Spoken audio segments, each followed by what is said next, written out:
All right, ladies and gentlemen, Fire Emblem Fortune's Weave, we have some exciting news.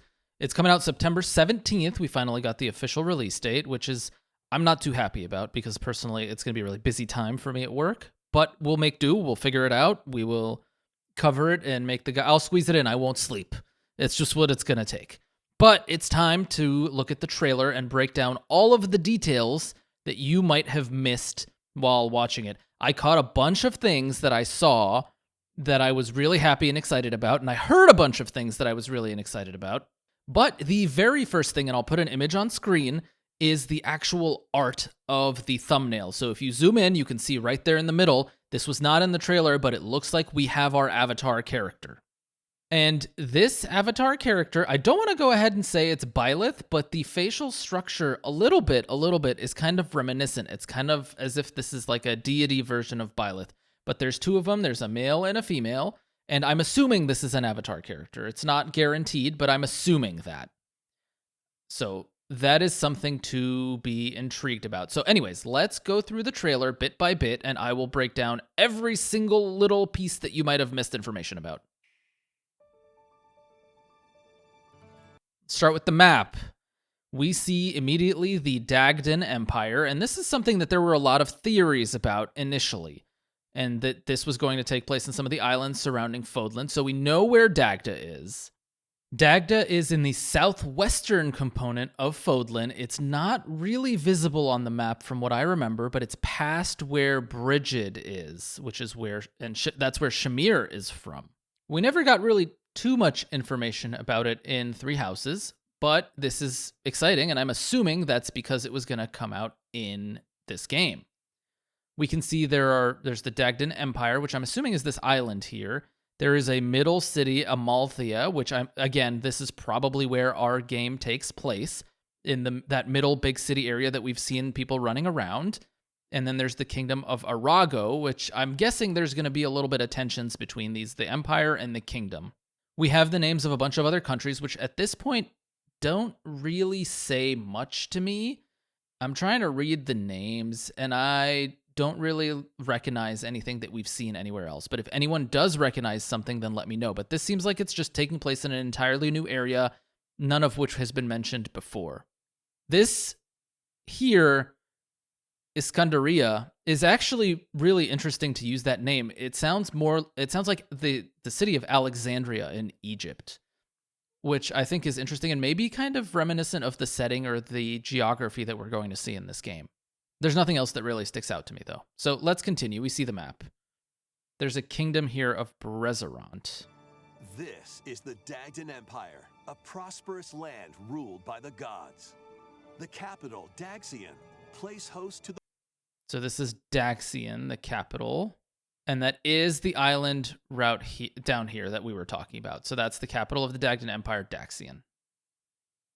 Plays host to the Heroic Games, the winner of which is granted one wish. Powerful fighters from across the land have gathered to participate.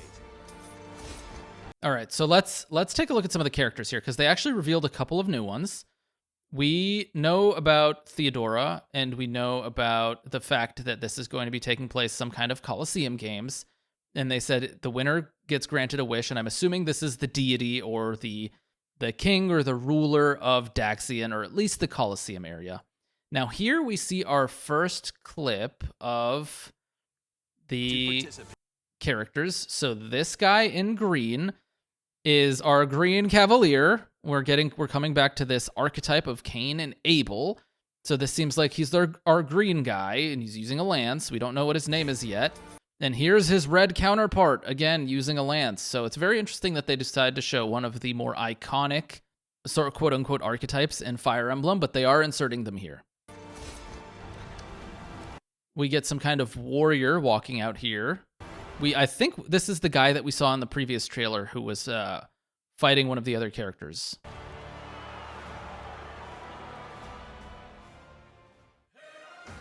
The story revolves around 4 heroes.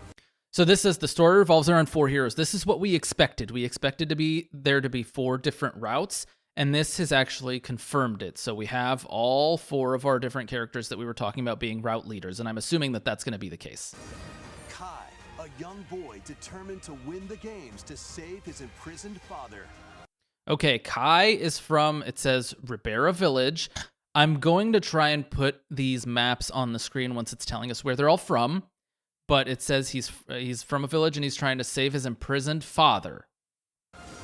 Dietrich, a swordsman, ever on the hunt for a stronger foe. A swordsman ever on the hunt for a stronger foe. I actually covered this in my previous trailer breakdown, that it sounds like he's looking for something to fight. So maybe he's just here for power. That's all he wants. I anticipate he's going to have a little bit of a deeper role in this game, but it's not telling us where he's from. And once again, we see his art with this sword, which is one of those crest weapons that we saw in Three Houses in Fodlan. He also looks a lot more menacing in this art with his black armor and just the way his art is. He looks kind of evil. Theodora, a queen seeking to fulfill the long-held dream of her homeland. So the queen of the Saramis Kingdom. Let me see. Did we see this here? We did not. So I'm wondering if Theodora has come from somewhere else here to fight, because the Saramis Kingdom isn't here. We see Arago, we see Brezerant, we see the Dagdan Empire. I'm assuming Saramis is going to be somewhere else. The long-held dream of her homeland. Also, one thing to note, she's throwing this kind of like interesting spinning top here Seeking to fulfill the as like a weapon, which is weird. I don't think we've ever seen one of those in Fire Emblem. Yeah, that's really weird. I wonder what kind of weapon that is. It's like kind of, oh, you know what? This is probably a cutscene and she's just throwing the wheel from a carriage. That's probably what it is. And I read a little bit too deeply into it. Dream of her homeland. And she wants to fulfill the dream of her homeland. We have no idea what that dream of her homeland is, but she's going to fulfill it. So we'll have to wait and see more.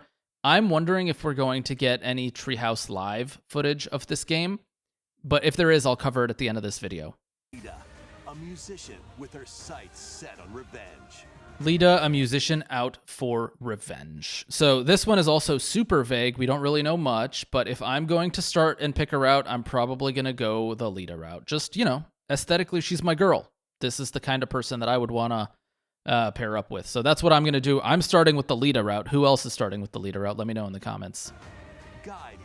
All right, first glimpse at characters. Now, I'm assuming most of these people are from Dagda, but the first thing I notice is this character here on the left has this like little star on her forehead and the pointed ears, and that usually means Manakete. It usually means dragon in some way, shape, or form. So if I was going to guess, this lady is probably like one of the dragons or has something to do with them. This dude here seems like a big armored guy, and we see once again this girl with the glasses with Kai, which probably means she's paired with him. Whichever character you choose to victory. So aid whichever characters you choose to victory. Which means we're definitely going to be picking one of them. Here we see again Kai fighting with this girl with the glasses, and I don't think have a name for her. I'll go through this again slowly, but I don't think we have a name for her yet. Victory. Here we see a little bit more characters with Lida. I'm assuming these are going to be like two of her retainers or some of her closer allies. I can't really tell what kind of units they are, but this one is kind of dressed in like a mage sort of garb. Seems like royalty, the little curly hair kind of, so the Ojo-sama archetype. And Lida here looks really pissed. Look at those eyes. She's like mad about something. The moment Lechner steps off the beaten path, I'm gonna choke the life from him. She's really angry and really savage, and I love it. As they weave their own unique tale. Their own unique tale. So 4 different stories, at least I hope. Here are some more characters that are standing by Lida. This guy looks more like a warrior or some kind of berserker. This one looks like a singer or a dancer, some kind of bard with her, which makes sense. I mean, she's a musician. And this one is probably some kind of mage. But with the feathers, I wonder if that's the new class, sort of the knights that are riding the little birds. Unique tale passed to me. Here we see some interaction with Dietrich and Kai, and he's telling him, it's the legacy of my forebears passed to me in Fodlan, a blade to smite the gods. So this pretty much confirms that this is a sequel to Fire Emblem Three Houses. Forebearers and these weapons, I mean, at the very least, I think it is, because these weapons were made after the annihilation of the dragon races, like the Arcadians, I think they're called. And these weapons were made from those and used in Three Houses. So I'm pretty certain at this point that whole sequel versus prequel is debunked, and this is going to be a sequel to Three Houses.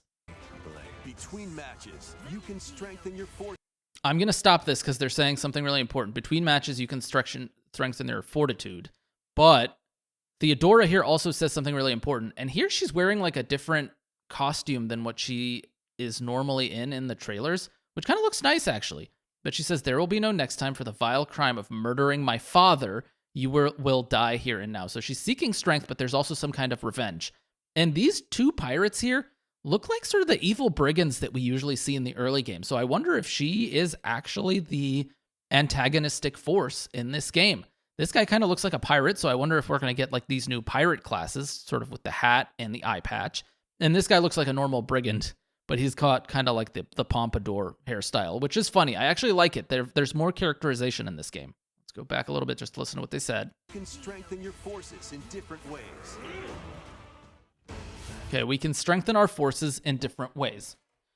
So here we see that this is in fact a hub world in between the battles, and it looks like it's going to resume what Three Houses did with the monastery. Here we see begin free time, and the goal is to fight in the first main match. So this is very, very early on in the game, and we're controlling Kai. End Seftim 1, I'm assuming this is a calendar, and it says 172 turns. So you have some kind of limited time that you can use to strengthen your units, which is actually interesting because it means that you don't have forever to just roam around the monastery, and you might have to use this time as some kind of currency where you need to prioritize who you're strengthening and what you're doing, which I like. Resource management in Fire Emblem is a great idea. Your techniques at the I just want to break down some of the details here. So this is the calendar in the bottom left-hand corner. It says Friday. There's a time to it. There's a date to it, and there's a year, 1449. What year did Three Houses take place in? So the invasion of Dagda by the Adrestian Empire was 728.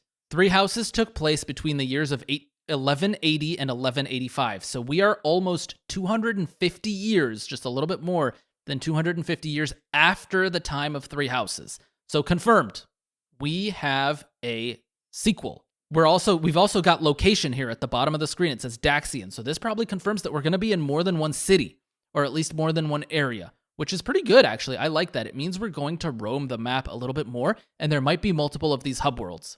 Again, we see the timer that says 172 turns, and we see the deadline, 9/1, Saturday at 12 o'clock. So it means a month and 11 days or 10 days is going to pass between where we are right now and when the deadline is to fight. And it seems like a lot of stuff is going to go on in between. We have the arena reception, which is probably where you sign up for the arena fight. And this is the games reception, which I'm assuming is the same thing. I don't really see any other details aside from this samurai-looking dude and this warrior-looking dude in the background. I'm assuming they're just generic NPCs, and there's some kind of pool here with the plants. We also can look at the map. There's a lot of different things here on the map. I can't tell what these icons are. There's this star sort of icon, and there's this icon that looks like an open hand. I wonder if these are quest markers or like actual characters that you can interact with. There are red dots on the map and also white dots on the map. The white dots seem to be the NPCs, which are all the people we see in front of us. I don't know what the red dots are. They seem like they're probably different types of interactions, but we can't see any of them, but I'll keep an eye out. training grounds. Okay. That arena is actually a training ground, and here we see the first character that's broken down for us. We see Ultand. She's a red-haired unit, and we can see that she can train you in Lance Authority. This looks like riding and flying, and that's what you're going to get. It says mounted training. You spend 1 motivation and 300 gold. So motivation, I'm wondering if this is like your professor points that you had in Three Houses. And there's also multiple types of training that we can see in the background. So you can do anything. You can infantry, heavy, mage, and mounted, which are our general Fire Emblem classes.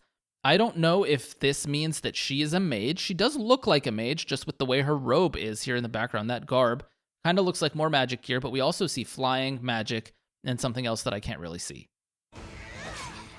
So she's also actually on one of these birds. So maybe not.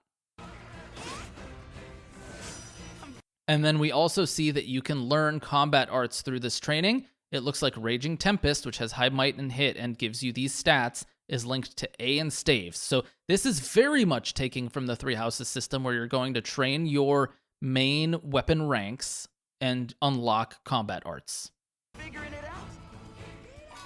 Also, in the background, for you, those of you who didn't hear, I popped off when I was watching the trailer and heard this. That is Together We Ride, a remix of Together We Ride, which, one of the most iconic recruitment themes in all of Fire Emblem. It was like one of the first themes that you hear playing Fire Emblem 7. I love it. Okay, here we're going to take a look at some other characters. I'm just going to rewind to hear what the guy says in the trailer. Figuring it out. Recruit new allies. Okay, so you can recruit some of the allies on the screen. It looks like the recruitment method is different. I saw the glimpse of a menu here that I'm trying to see. Bear with me here as I go through it frame by frame so I don't miss it. Maybe it was before that. Hold on. Oh, there we go. It was only on there for a very brief second, so I'm kind of scrolling back into it.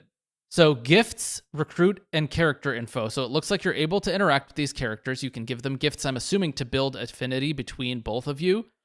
And recruit, I'm assuming, once you fulfill, it says it here, success requires meeting certain conditions or fulfilling their requests. Now, I feel a little bit mixed on this because I really wanted on-map recruitments instead of the basic Three Houses style of recruitments. Also, a little bit more info in the bottom left corner here. It says fight in the final match, and it's in November. So I don't know if that's legitimate, and it's only going to take place over a few months because we're still in the year 1449, or if there's going to be something bigger. We will have to wait and see. Recruit new allies.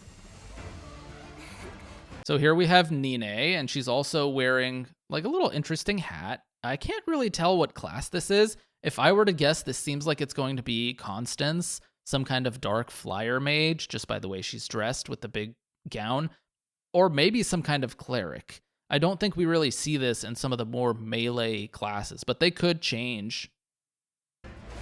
Or Travel the world. This looks like a Warriors map, which I don't know how I feel about. There's a lot here.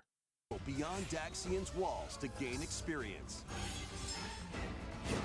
Okay, they said travel beyond Daxian's walls to gain experience. I want to go back to this map because there are multiple different icons. There's a fishing icon here, which I wonder if that means this is like a way to build your resources or something, because we have fishing. We have a little like cart here with wheels on it, so I wonder if this is a shop. I don't know what this pendant could be. These big divine stars look like a smaller version of this, which leads me to believe that they're probably towns that you can visit, which makes sense given what we saw earlier. This looks like a cave. This looks like a cooking pot. And here we actually see a unit on the map, or a couple of units, which also leads me to believe that they're kind of like skirmishes that you can fight.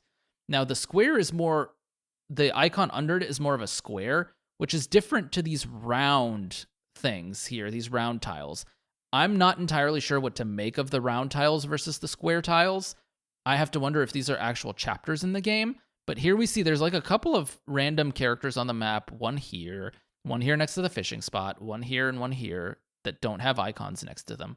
And then we have this pretty curious spot that has like 3 random necklaces and is in an area of rocks.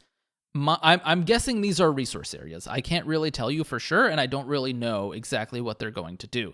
There's another unit here next to the cooking spot. There's another unit here next to the pendant. So I'm assuming these are characters that you can interact with on the map for their respective icons. And these ones look like cave icons. I can't remember if I said that.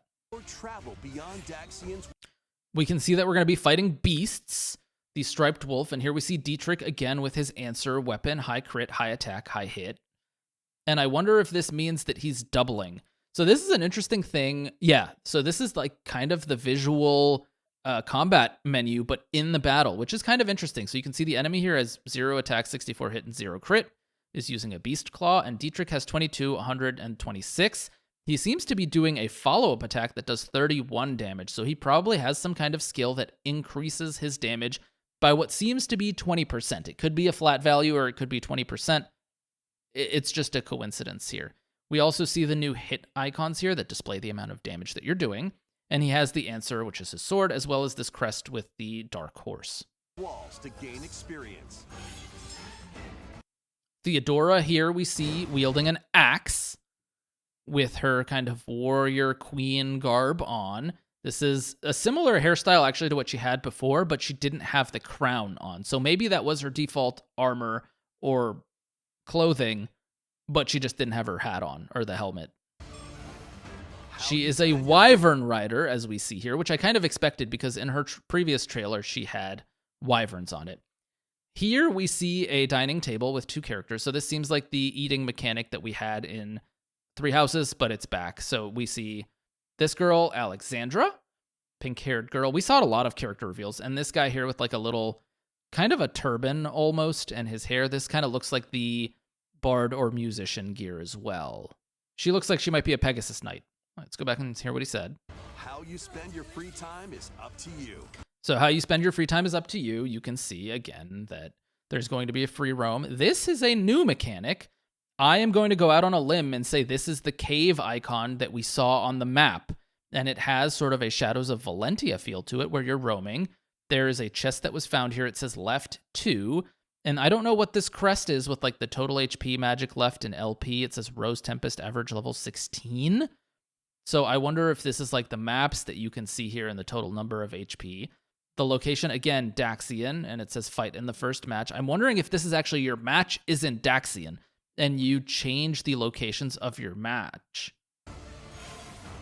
And here we see her open the chest. She founds a weapon called Veroniquin, and it's a slender magic sword imbued with dark power, allows use of the prune combat art. It has durability is back. We do see that weapon durability is back, so I wonder if these weapons break or can be repaired. The names are pretty specific, so I wonder if these are unique weapons, especially because it allows you to use a combat art. And it has Curse, which I think this is a new mechanic. This is the little icon that we saw in the previous trailer. I'll see if they show it again and we can get into it. And it says you need swords and axes to wield that. I'm not sure if that's what the prune combat art is or if this weapon is kind of a hybrid that needs both of these skills to wield. I wish they would have shown me if there were 2 total and that number in the top goes down or not. But anyways, here we see a first iteration of an actual battle. It looks like it's taking place in the Colosseum.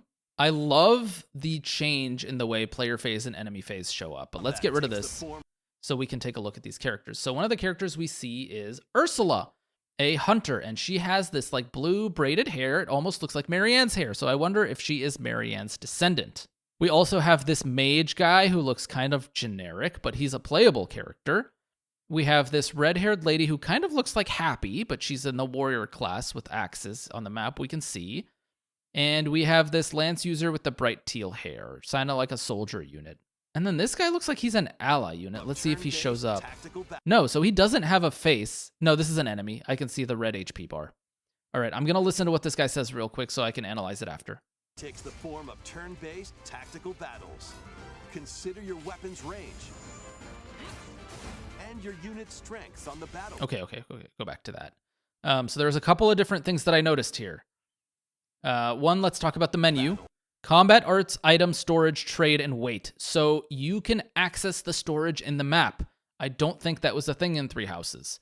It's a very interesting thing. Combat arts are back. We knew that. Trading on map is back. That's fine.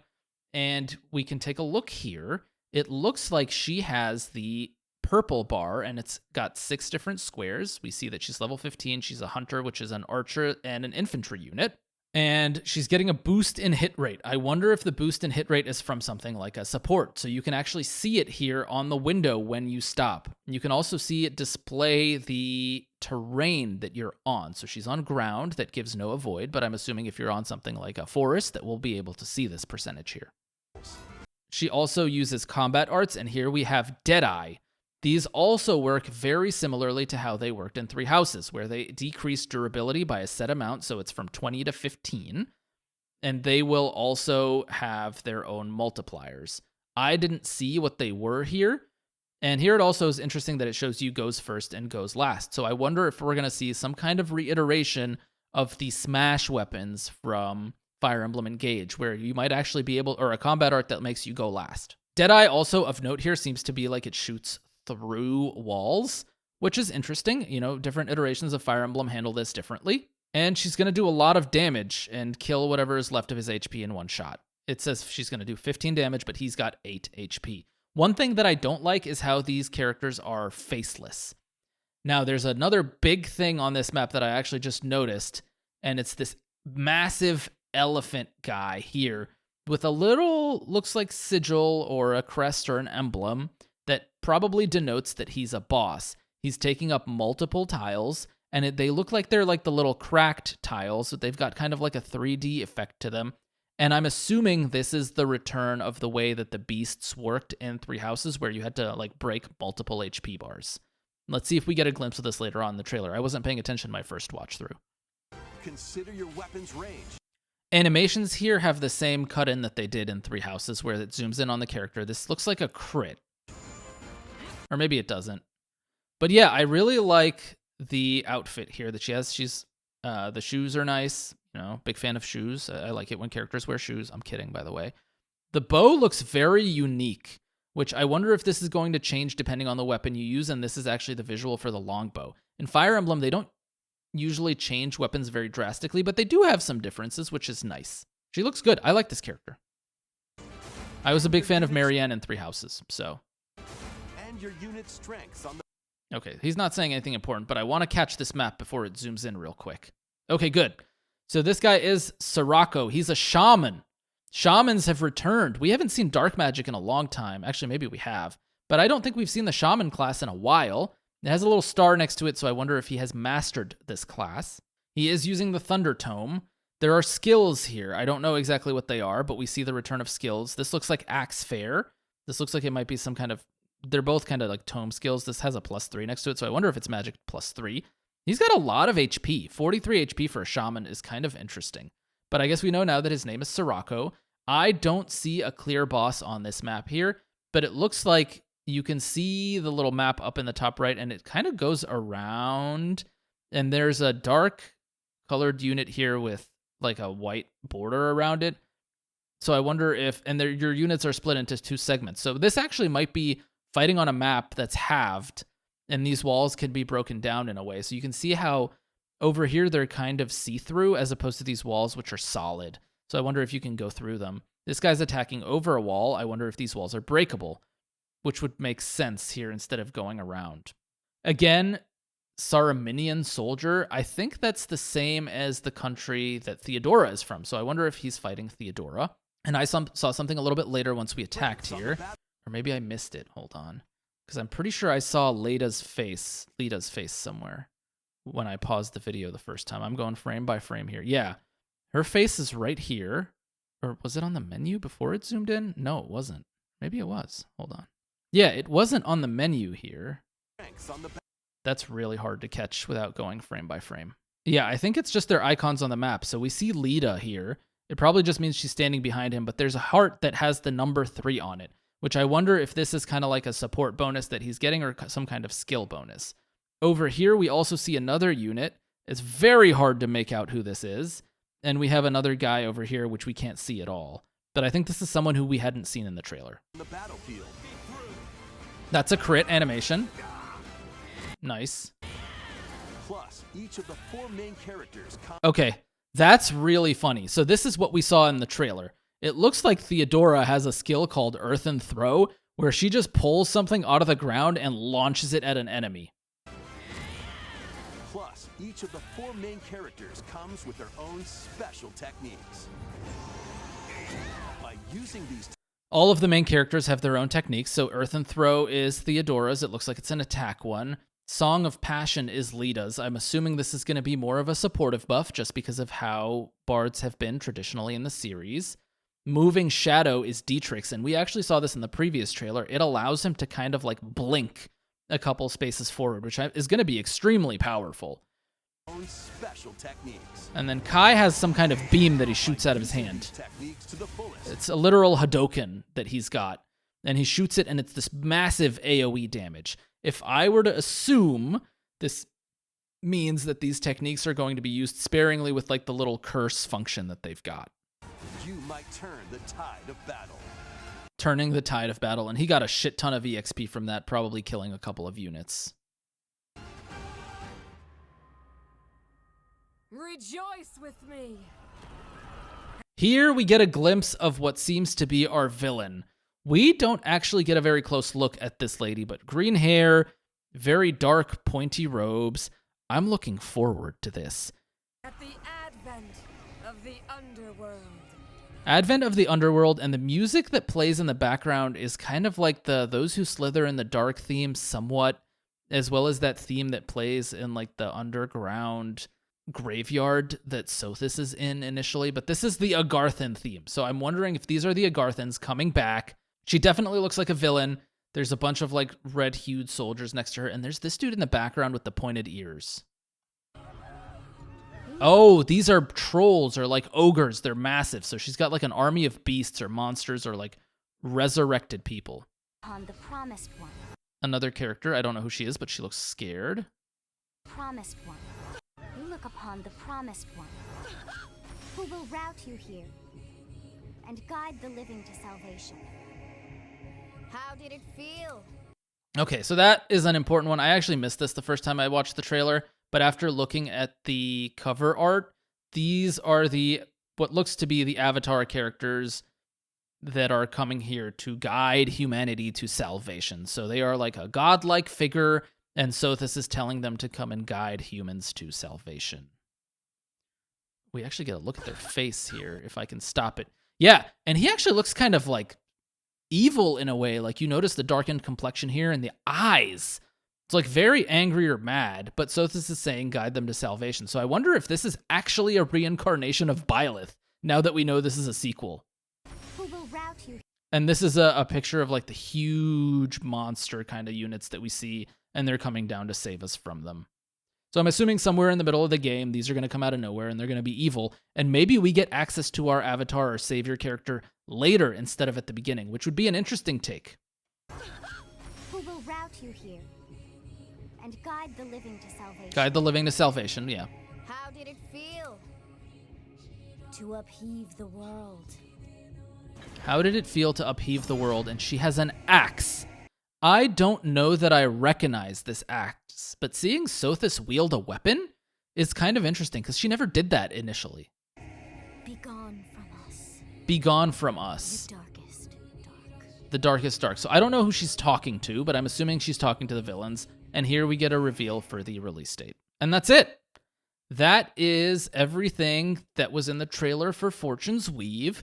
I will go back and take a deeper look at it and maybe make more follow-up videos if there's anything I notice or I think there's anything I can add from like a character breakdown perspective.